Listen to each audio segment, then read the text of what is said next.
Hey guys, it's Karl. So this is my comparison slash review of the brand new iPhone 15 against the 14. Is it worth upgrading from? Is it worth getting all together? And I know a lot of people have said the iPhones have looked very similar over the past couple years. I definitely agree with you. If you kind of look at them from the front, very similar. The first thing that you'll notice though on the 15 is Dynamic Island, and we first saw that introduced last year with the 14 Pro. A lot of the Pro features have now trickled down into the 15, which is pretty normal for Apple. So we still have the two screen sizes depending on if you get, say, the Plus model. So 6.1 versus obviously the 6.7, but there is a slight increase. You get around 120 more pixels in the 15 versus the 14, and also the brightness. So this is a big one, 1,000/2,000 nits of peak brightness over on the 15 versus 800 and 1,200. So pretty big difference, really noticeable in direct sunlight when you're outside using the phone. But one of the big differences, I don't know if it's just these two models,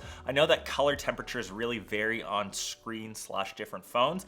The 14 is a lot warmer, a lot yellower versus a bluish on the 15, and I have True Tone set for both of them. I'm not too sure why that is, but I do prefer cooler displays. That's my personal preference, but really noticeable. And I don't know if that's just the specific panels on these, but anyways, that's in terms of the display. Both still locked at 60. If you want ProMotion, you unfortunately have to get a Pro model. I guess that's just one of the features to entice people to get a Pro model. But if you can quickly see here, Dynamic Island, is it the biggest deal breaker? I've had it for a year with my 14 Pro. It's nice to have.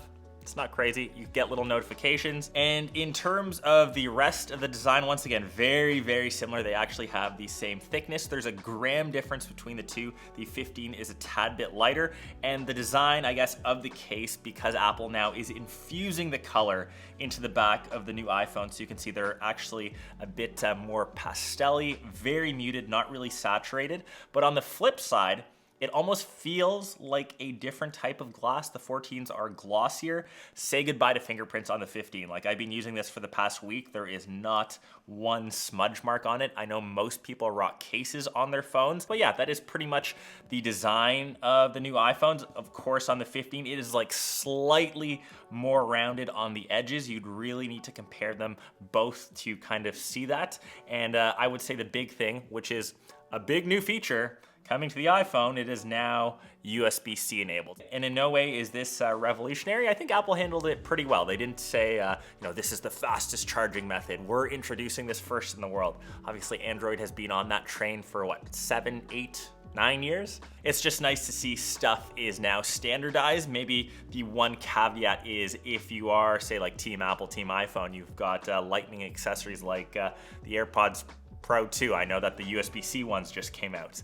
Do you now need to upgrade all your accessories to only use one cable? If you bought $500 AirPod Maxes, you can still obviously use these accessories, but then I guess you're carrying around two different cables. Literally definition first world problem, but it's nice to see a standardized cable, and I think in a couple of years, once Lightning finally gets phased out, we will no longer need to worry about multiple cable life. Chip-wise, this gets a bit confusing. So coming from the 14 Pro, we had the A16 Bionic. That's now coming to the 15. The 14 had the A15 Bionic. It's kind of like lagging a year behind in terms of chips.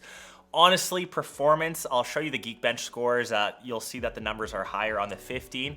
Anything that you throw at either of the devices, I still feel both are super quick, super snappy. The only big difference, say I'm coming from my Pro model here, it's the ProMotion. It's the snappiness of the refresh rate, which makes the phone seem faster. But even something like loading times, unless you've just got them both side by side, like pixel peeping, which loads half a millisecond faster, performance on both of these models is honestly perfect. It's flagship worthy. The big upgrade here is going to be what's happening on probably the most used app that you have. It's the camera. So 48 megapixel sensor coming to the 15. Once again, you're getting that same one coming from the 14 Pro, and that's a really good thing. So that's the first big upgrade coming to the iPhone, like the standard iPhone line since the iPhone 7. That is 7 years of having that 12 megapixel sensor. I know that it's been tweaked slightly every single year, but it's nice to finally see a larger sensor in the standard iPhone line. And if you're someone that uses your camera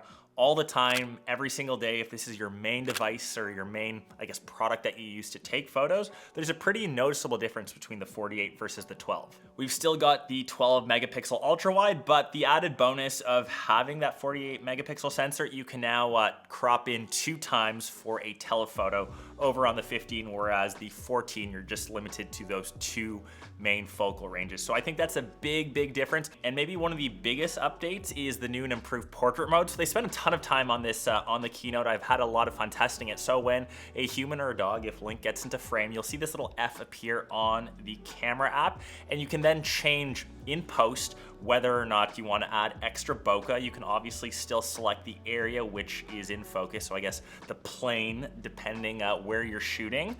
But that is a software update that's actually tied to iOS 17. So theoretically, once iOS 17 is available, which is coming in a couple days for this phone by the time we're filming this, you can do that exact same thing on your older iPhone. So that's not iPhone 15 exclusive, that's tied to iOS 17. So that's not too big of a difference between both. And I guess last but not least, it comes down to pricing. So the iPhone 14 now has dropped $100, so $699 versus $799. That's of course US. If you're in Canada, our Canadian peso is just doing terrible. There's like a $400 difference. That's like the price of like an iPhone SE or a refurbished device. It's absolutely ridiculous, but let me know which one you would get. Honestly, if you already have the 14, I don't think you need to make the upgrade unless you are like gung-ho about the camera. If you are like truly set on this being your main shooting device, yeah, it's worth it just for the camera alone. I think it's a huge upgrade, like more so than the Pro models, like the 14 Pro to the 15 Pro, that's a no-brainer. The 15 Pro isn't worth it. If you're coming from something older, typical refresh cycle is 3-4 years. Once again, if you really need USB-C, if you want that one cable, if you really need that camera, yeah, Dynamic Island isn't worth it unless you have really bad like anxiety from fingerprints and don't want to see the smudging on the back. Sure, really grasping for some straws here, and I'm sure through, say, like your provider, the 14 will be heavily like subsidized. You can get these even more like on sale. That's, yeah, kind of my review of the iPhone 15. Once again, camera is the biggest update to this. It's the only reason, or I guess the main reason to get it over the 14. If that isn't a deal breaker for you, you saw the sample shots, let me know which you'd get down below in the comments. Stay posted for more Apple vids. I've got the 15 Pros on deck as well as the Apple Watch Series 9, so make sure you're subbed. I'll catch the rest of you in one of my next vids. Peace.